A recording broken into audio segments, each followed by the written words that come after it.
വയനാട് ഉരുൾപൊട്ടൽ ദുരന്തം അതിന്റെ ആഘാതം മലയാളികളെ വിട്ടുമാറിയിട്ടില്ല.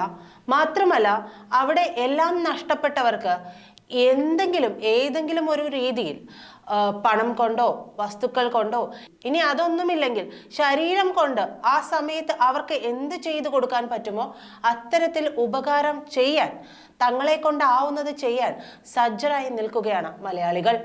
ലോകമെമ്പാടുമുള്ള മലയാളികൾ വയനാടിലെ ദുരന്ത ബാധിതർക്കായി കൈകോർക്കുന്നുമുണ്ട്. ഏറെ സന്തോഷമുള്ള കാര്യങ്ങൾ തന്നെയാണിത്. ഈ അടുത്ത ഒരു പോസ്റ്റ് കണ്ടിരുന്നു.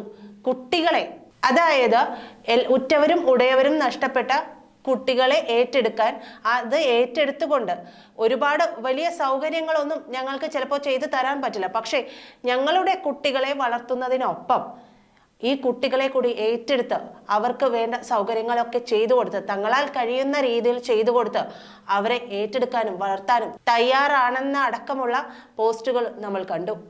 ഒരു കുടുംബം മുലപ്പാൽ നൽകാൻ വേണ്ടി അങ്ങ് വയനാട്ടിലേക്ക് പോവുകയുണ്ടായിരുന്നു.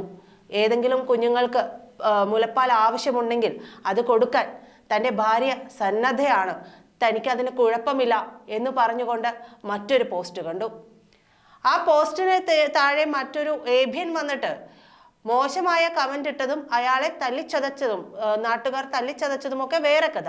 പക്ഷേ ഇത്രയേറെ ഉപകാരം ചെയ്യാൻ, അതായത് തങ്ങളെ കൊണ്ട് മറ്റൊന്നും ചെയ്യാൻ കഴിയില്ല, ഇതൊക്കെയാണ് ഇപ്പോൾ ഞങ്ങൾക്ക് വയനാട്ടിലെ ദുരന്തബാധിതർക്കായി ചെയ്യാൻ കഴിയുന്നത്, ആ ഉപകാരം ഞങ്ങൾ ചെയ്യാൻ തയ്യാറാണ്, സന്നദ്ധരാണ് എന്ന് പറഞ്ഞ് 2 കുട്ടികളെയും എടുത്ത് അവർ വയനാട്ടിലേക്ക് വണ്ടി പിടിക്കുകയാണ് ചെയ്തത്. മാത്രമല്ല, മറ്റൊരു പോസ്റ്റ് കണ്ടിരുന്നു. കുട്ടികളെ ഏറ്റെടുക്കാൻ തയ്യാറാണ് എന്ന് പറഞ്ഞ പോസ്റ്റുകൾ വരുന്നുണ്ടായിരുന്നു. പ്രായമായ അച്ഛനമ്മയെയും ഏറ്റെടുക്കാൻ തയ്യാറാണെന്ന് പറഞ്ഞ ഒരു വ്യക്തി കൂടി പോസ്റ്റ് ഇട്ടിട്ടുണ്ടായിരുന്നു. അതും ശ്രദ്ധയിൽപ്പെട്ട മറ്റൊരു കാര്യമാണ്. അങ്ങനെ ദുരന്ത ബാധിതർക്കായി കേരളത്തിലെ ജനത പ്രവാസ ലോകത്ത് പോലും ഇരുന്നു കൊണ്ട് അവർ കൈകോർക്കുകയാണ് അവരെ പുനരധിവസിപ്പിക്കാനായിട്ട്. അതിന് മുഖ്യമന്ത്രിക്കൊപ്പം ചേർന്ന് നിന്നുകൊണ്ടും പല അഭിപ്രായ വ്യത്യാസങ്ങളൊക്കെ ഉണ്ട്. പക്ഷെ എന്നാലും ഒരു ദുരന്തം വരുമ്പോൾ കേരള ജനത ഒരുമിച്ച് നിൽക്കും എന്നുള്ളതിൻ്റെ മറ്റൊരു സാക്ഷ്യം കൂടിയാണ് ഈ വയനാട്ടിൽ നിന്ന് നമുക്ക് കാണാനാകുന്നത്. അത്തരത്തിൽ മറ്റൊരു വാർത്ത കൂടി ഇപ്പോൾ ശ്രദ്ധിക്കപ്പെടുന്നുണ്ട്. അത് 2 യുവാക്കളുടേതാണ്. ഈ 2 യുവാക്കൾ ചെയ്യാൻ പോകുന്നത് എന്താണെന്ന് വെച്ചാൽ, അവർക്ക് ചെയ്യാൻ താല്പര്യമുള്ളത് എന്താണെന്ന് വെച്ചാൽ, അവിടെ എല്ലാവരും നഷ്ടപ്പെട്ടു പോയ 2 പെൺകുട്ടികൾ, അവർക്ക് ജീവിതം നൽകാൻ തയ്യാറാണ് എന്നുള്ളതാണ് ഇപ്പോൾ പുറത്തു വരുന്ന മറ്റൊരു വാർത്ത. വളരെ നല്ല ഒരു കാര്യം തന്നെയാണത്. ഇത് ചെയ്യാൻ തയ്യാറായിരിക്കുന്നത് ബുധനൂർ തയ്യൂൽ കോമിലത്ത് കിഴക്കതിൽ ശ്രീനിവാസൻ നായരുടെയും ജയശ്രീയുടെയും മകനായ വിഷ്ണുകുമാർ, പരുമല കോട്ടയ്ക്കാമാലിൽ പരേതനായ സോമന്റെയും മാവേലിക്കര ഗവൺമെന്റ് ആശുപത്രിയിൽ നഴ്സിംഗ് അസിസ്റ്റന്റായ ലളിതയുടെ മകൻ ദീപുരാജ്. ഈ 2 യുവാക്കളാണ് യുവതികൾക്ക്, അവിടെ നിന്നുള്ള യുവതികൾക്ക്, 2 യുവതികൾക്ക് ജീവിതം നൽകാൻ തയ്യാറാണ് എന്നുള്ള കാര്യം പുറത്തുവിടുന്നത്. അവർക്ക് ഒന്നും വേണ്ട, പെൺകുട്ടികളെ മാത്രം മതി എന്നുള്ളതാണ് അവർ പറയുന്നത്. അവർക്ക് ജീവിതം നൽകാൻ തയ്യാറാണ് എന്ന് പറയുന്നു. എത്ര നല്ല കാര്യമാണ് എന്ന് നോക്കുക. ദീപുരാജിന്റെ അമ്മയുടെ ഒരു ആഗ്രഹമാണ്. ആ വയനാട് ദുരന്തമുണ്ടായപ്പോൾ ദീപുരാജിന് അമ്മയ്ക്ക് ഒരുപാട് വേദനയുണ്ടായി, ഹൃദയവേദനയുണ്ടായി. അപ്പോഴാണ് ആ അമ്മ പറയുകയാണ് മകനോട്, നിനക്ക് ഒരു യുവതിക്ക് ജീവിതം കൊടുക്കാൻ കഴിയുമെങ്കിൽ അതായിരിക്കും നമുക്ക് ഇപ്പോൾ അവർക്ക് വേണ്ടി ചെയ്യാൻ കഴിയുന്ന ഒരു കാര്യം. അത്തരത്തിൽ തന്നെയാണ് വിഷ്ണുകുമാറിൻ്റെയും കാര്യം. മധ്യപ്രദേശിലായിരുന്നു വിഷ്ണുവിന് ജോലി. വിഷ്ണു അവിടുന്ന് ആ ജോലിയിൽ നിന്ന് പിരിഞ്ഞു പോരുന്നപ്പോൾ കിട്ടിയ തുകയുണ്ടല്ലോ, ആ തുക കൊണ്ട് വസ്തു വാങ്ങി അവിടെ വീട് പണി നടത്തിക്കൊണ്ടിരിക്കുകയാണ് വിഷ്ണു. മാത്രമല്ല, വിഷ്ണു ഇപ്പോൾ താമസിക്കുന്നത് മാന്നാറിനടുത്ത് ഉള്ള അമ്മ വീട്ടിലാണ്. അമ്മ വീട്ടിൽ നിന്നുകൊണ്ട് വിഷ്ണു തനിക്ക് മുന്നോട്ട് പോകാനുള്ള ഉപജീവന മാർഗം തേടുന്നുണ്ട്. വിഷ്ണുവിന്റെ മനസ്സിലുള്ള പദ്ധതി എന്താണെന്ന് വെച്ചാൽ, വണ്ടി ഓടിക്കാൻ അറിയാം, ലൈസൻസ് ഉണ്ട്. അപ്പോൾ ഒരു ഓട്ടോറിക്ഷ എടുത്ത് തൻ്റെ ഉപജീവന മാർഗം അതിലൂടെ നേടിയെടുക്കാം എന്നുള്ളതാണ് വിഷ്ണുവിൻ്റെ മനസ്സിലുള്ള പദ്ധതി. അത്തരത്തിൽ തനിക്കൊപ്പം ചേർന്ന് ജീവിക്കാൻ തയ്യാറുള്ള യുവതികൾ ഉണ്ടെങ്കിൽ വിഷ്ണു തൻ്റെ ജീവിതത്തിലേക്ക് അവരെ കൂട്ടാൻ, ആ ഒരു യുവതിയെ കൂട്ടാൻ തയ്യാറാണ് എന്നുള്ളതാണ് ഒരു കാര്യം. ഇനി തിരിച്ച് ദീപുരാജിലേക്ക് വരികയാണെങ്കിൽ, ദീപുരാജ് നാടൻ പാട്ട് മിമിക്രി കലാകാരൻ കൂടിയാണ്. കുട്ടനാട് നാടൻ പാട്ട് കലാസമിതിയിൽ പ്രവർത്തിക്കുകയും ചെയ്യുന്നുണ്ട് ദീപുരാജ്. മാത്രമല്ല സ്വകാര്യ ബസ്സിലെ കണ്ടക്ടറാണ് ദീപുരാജ്.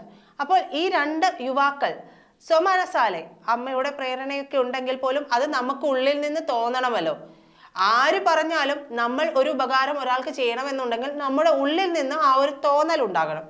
ആ തോന്നലിലാണ് ഈ യുവാക്കൾ ഇത്തരം ഒരു കാരുണ്യ പ്രവർത്തിക്ക് കൂടി മുന്നിട്ടിറങ്ങിയിരിക്കുന്നത് എന്ന് വേണം പറയാൻ. പിന്നെ ദീപുരാജ് ആണെങ്കിലും വീട് വെക്കുകയാണ്.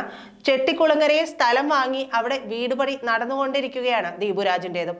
അപ്പോൾ ഇരുവർക്കും വിവാഹം കഴിച്ചാൽ ആ യുവതികളെ കാര്യമായി നോക്കാനുള്ള ഒരു പ്രാപ്തി ഉണ്ട് എന്നുള്ളത് ഇതിൽ നിന്ന് വ്യക്തവുമാണ്. അപ്പോൾ ഇത്തരത്തിലൊരു വേറിട്ട ഒരു സത്പ്രവൃത്തി ചെയ്യുന്ന യുവാക്കൾക്ക് നമുക്ക് ആശംസകൾ നേരാം.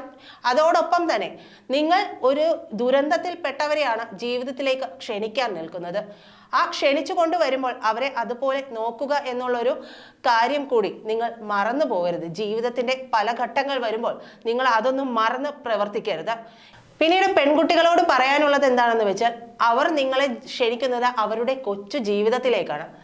ഒപ്പം നിന്ന് എല്ലാ സുഖ ദുഃഖങ്ങളിലും ഒരുപോലെ പേറി നമുക്ക് ജീവിക്കാം എന്നുള്ളൊരു വാഗ്ദാനമാണ് അവർ നിങ്ങളുടെ മുന്നിലേക്ക് വെക്കുന്നത്. അപ്പോൾ അത്തരത്തിൽ ചേർന്ന് നിന്ന് ജീവിക്കാൻ ആ പെൺകുട്ടികൾക്കും കഴിയട്ടെ എന്ന് നമുക്ക് പ്രാർത്ഥിക്കാം. എന്തു തന്നെയായാലും വയനാട് ദുരന്തം മലയാളിയുടെ കണ്ണു തുറപ്പിച്ച മറ്റൊരു സംഭവം, മറ്റൊരു ചരിത്രത്തിന് ഏടുകൂടിയാവുകയാണ്. ഒരുപാട് പേർക്ക് ജീവൻ നഷ്ടപ്പെട്ടു, ഒരുപാട് പേർക്ക് ഉറ്റവരും ഉടയവരും ഇല്ലാതെയായി, ഒരുപാട് പേർക്ക് 2 പഞ്ചായത്തുകളാണ് തീർത്തും ഇല്ലാതെ ആയിപ്പോയത്. ഇനി നമുക്കവിടെ അവയെല്ലാം പുനർനിർമ്മിക്കണം. ആ ഒരു 2 പഞ്ചായത്തുകൾ പുനർനിർമ്മിക്കേണ്ട ഒരു അവസ്ഥയിലാണ് ഇന്ന് കേരളം നിൽക്കുന്നത്. കേരളം എന്തായാലും വയനാടിനോടൊപ്പം ചേർന്ന് തന്നെയാണ് നിൽക്കുന്നത്. അവർക്കൊപ്പം തന്നെ ചേർന്ന് കരുതലും താങ്ങുമായി നിൽക്കാൻ പ്രതിജ്ഞാബദ്ധരുമാണ്. അതുകൊണ്ടാണ്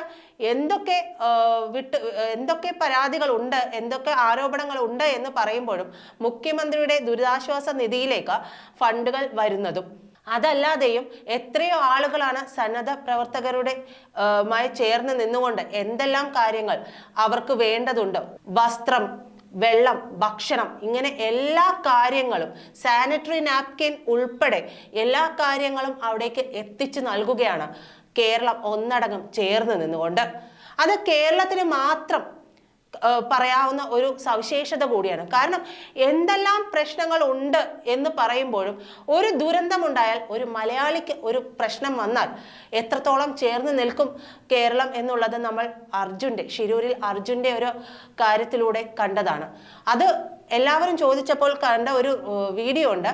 ആ വീഡിയോയിൽ പറയുന്നുണ്ട്, അതായത് കർണാടകയിലെ ഉദ്യോഗസ്ഥരെല്ലാവരും ഇവരോട്, രക്ഷാപ്രവർത്തനത്തിന് ചെന്നവരോട് ചോദിക്കുകയാണ്, മുഖ്യമന്ത്രി വിളിക്കുന്നു, പ്രതിപക്ഷ നേതാവ് വിളിക്കുന്നു, അങ്ങനെ എല്ലാവരും വിളിച്ചുകൊണ്ടേയിരിക്കുന്നു.